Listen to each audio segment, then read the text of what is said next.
Em 1600, acho que em 14 de fevereiro, se não me falha a memória, o mundo perdeu um baluarte, uma pessoa que provavelmente foi uma das mais inteligentes, está ali entre Albert Einstein e René Descartes.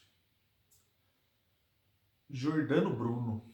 Giordano Bruno foi queimado na fogueira pela Inquisição. E o que me deixa louco na igreja, me deixa louco, é que a igreja nunca pediu desculpa ao mundo por isso. No ano 2000, um cardealzinho aí, que eu não sei o nome dele, falou que. Como era a frase? Foi uma pena o julgamento de Giordano Bruno, contudo, tenho que reconhecer que os seus julgadores, seus acusadores, queriam manter a liberdade. Vai tomar no cu. Vai tomar no cu. Errou, errou feio. A igreja não admite que a contrariem. Até hoje, a igreja não admite que a contrariem. A própria igreja quase crucificou o próprio Papa esses dias por ele achar que, por ele dizer que aceita união entre casais de mesmo sexo. Ele aceita. Ele não diz que é certo. Ele diz que é tolerável. Ele diz que as pessoas têm que ir à missa, ainda que sejam casais do mesmo sexo. Eu me lembro que meus pais são divorciados há muito tempo, até cancelaram o matrimônio dele, não sei como é que isso pode se dar, mas tudo bem. Então é como se o casamento deles nunca tivesse ocorrido perante a igreja. Bom, eu me lembro que havia uma discussão muito grande lá pelos anos de 80 e poucos, quando eles se separaram, que filhos de pais separados não podiam fazer primeira comunhão. Coisa simplesmente odiosa, pavorosa. Eu fiz primeira comunhão, sim, normalmente, quando todo mundo fez, todo mundo católico. Mas havia essa conversa, assim, filho de pais separados não podia. Sabe, é uma coisa pavorosa que a igreja faz. Bom, voltando a Giordano Bruno, o pecado de Giordano Bruno foi ter uma ideia assim totalmente alucinante, né, fora de contexto. Ele falou que o universo provavelmente seja infinito. Eu acho que não. Eu acho que o universo ele é contido dentro de alguma coisa, mas poxa, um cara como Giordano Bruno no ano de 1576 que ele falou isso, publicou isso pela primeira vez, aquilo era um achado fabuloso. Até hoje ainda existe possibilidade do mundo ser infinito, do universo ser infinito, apesar de eu particularmente achar que o universo não é infinito, que ele tem um princípio e um fim. É natural, muitos pesquisadores, pessoas muito mais dentro desse assunto do que eu, muito mais inteligentes do que eu, acham que o universo pode ser infinito. E Giordano Bruno teria dito uma coisa que arrebentou com a igreja. As estrelas são, pasmem, as estrelas são sóis, iguais aos nossos, só que muito longe. Olha que coisa absurda. E provavelmente há planetas em torno desses sóis circulando.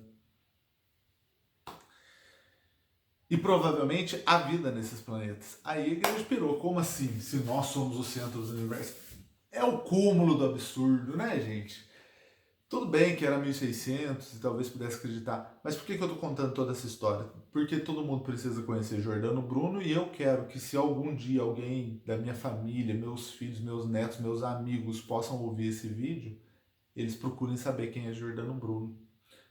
Giordano Bruno foi, como eu já disse, um baluarte. Giordano Bruno é fabuloso, leiam, leiam, leiam. Lógico, muita coisa que ele diz é loucura, mas leiam que é muito legal. Principalmente as teorias mnemônicas de Giordano Bruno para o tempo dele, gente, são perfeitas. Bom, a igreja tem essa mania. A igreja matou muita gente ao longo das décadas, dos séculos e até dos milênios. Já faz dois que a igreja manda em praticamente tudo do mundo ocidental. E a igreja cometeu muitos erros. Em 13 de outubro, por exemplo, de 1512, se não me falha a memória, numa sexta-feira, ela mandou assassinar todos os cavaleiros templários. Isso não é lenda, isso não é converseado, isso aí está nos documentos da igreja. Não tô contando nenhuma história da carrochinha, falando de seita, não é nada disso, gente. O Papa mandou matar mesmo os Cavaleiros Templários porque eles estavam com uma força muito grande e pronto. E eles tinham muito dinheiro e a igreja queria que dinheiro para eles. Mandou matar todos. Por isso hoje a gente tem a Sexta-feira 13, porque foi uma coisa sanguinária. Tem muita coisa absurda. Sabia que a peste, por exemplo, é culpa da igreja? A peste matou a metade da população mundial por volta do ano 1400 e pouco. Não lembro mais que ano foi, mas foi por aí. Por quê?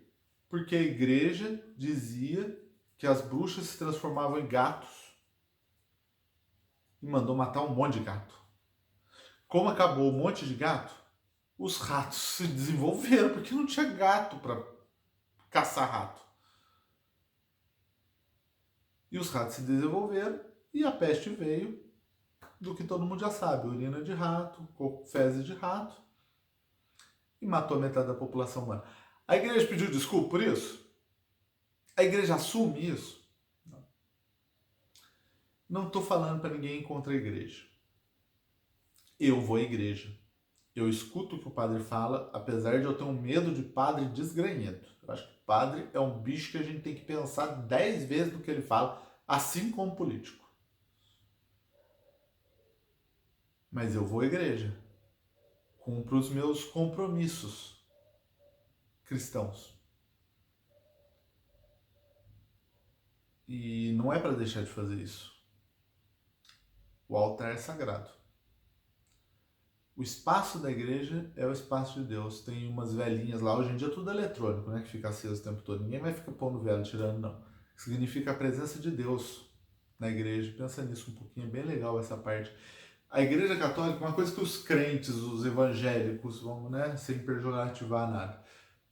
Uma coisa que os evangélicos nunca entenderam é que a igreja católica tem uma questão de cerimonial muito importante que eles não levam em consideração. Um monte de coisa não leva em consideração, mas isso é importante. O cerimonial é muito legal. É sempre bom levar em consideração o cerimonial, sim. Mas sem exceder, sem achar que o cerimonial é o mais importante. As pessoas acham, por exemplo, que comunhão é só quando o padre faz as orações lá e fica falando aquele monte de coisa bonitinha, imitação do que aconteceu na Santa Ceia. Bom, Jesus Cristo não estava fazendo cerimônia nenhuma na hora que ele criou a comunhão. Jesus Cristo sentou à mesa com seus amigos, vamos conversar e vamos comer. Esse aqui é o sangue, esse aqui é o corpo, é pão, corpo, vinho, sangue.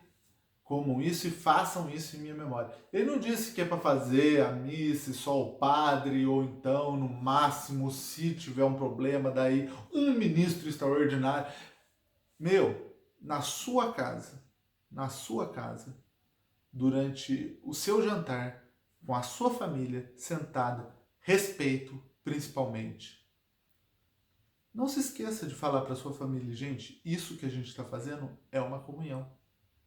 A gente pode admitir essa nossa comida como o corpo de Cristo, essa nossa água que a gente está bebendo como o sangue de Cristo. Vamos admitir isso e levar como tal. Faça suas orações com respeito. Lembre-se da oração de São Francisco de Assis para os alimentos, ela é muito importante.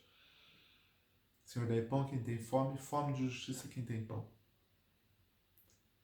Peça para Deus entrar na sua casa. Diga para Ele, Senhor, não sou digno de que entres em minha morada, mas dizes uma só palavra e serei salvo. Tenha sempre isso em mente. Tenha sempre isso em mente. Por quê? Porque assim você se desvencilha das garras da necessidade de ter alguém te ditando o que é fé. A fé é você quem constrói. A sua fé é você quem constrói. Não perca o rumo. Não perca o caminho, não perca a verdade, não perca a vida. Jesus Cristo, caminho, verdade e vida. É isso. Siga Jesus Cristo. Não siga a igreja. Siga Jesus Cristo. Obedeça a igreja. É nosso dever, enquanto católico, obedecer ao Papa. Mas obedecer ao Papa não quer dizer se emburrecer. É ter senso crítico. Eu fiz esse texto inteiro para falar essa frase. É ter senso crítico mediante as coisas que acontecem.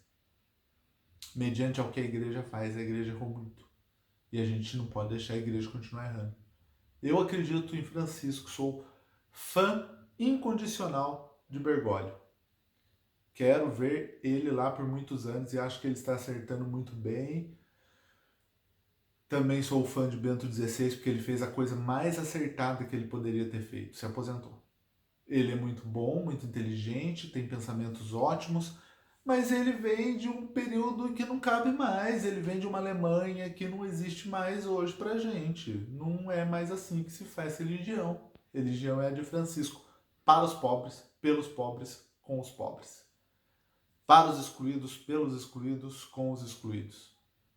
Não gosto de achar que gay e lésbica tá certo, que tem que fazer parada. Faz se quiser. Mas eu acho que devia ser um pouco menos na frente de todo mundo. Não é bonito ficar mostrando. Não acho que seja natural ficar mostrando para todo mundo, sabe? Assim como também não gosto que um casal hétero fique dando beijo no meio da rua, também não gosto que gays se beijem no meio da rua e eles estão achando que pode fazer isso.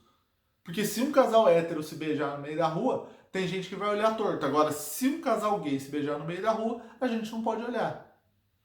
Mas eu não desprezo, não crio exclusões.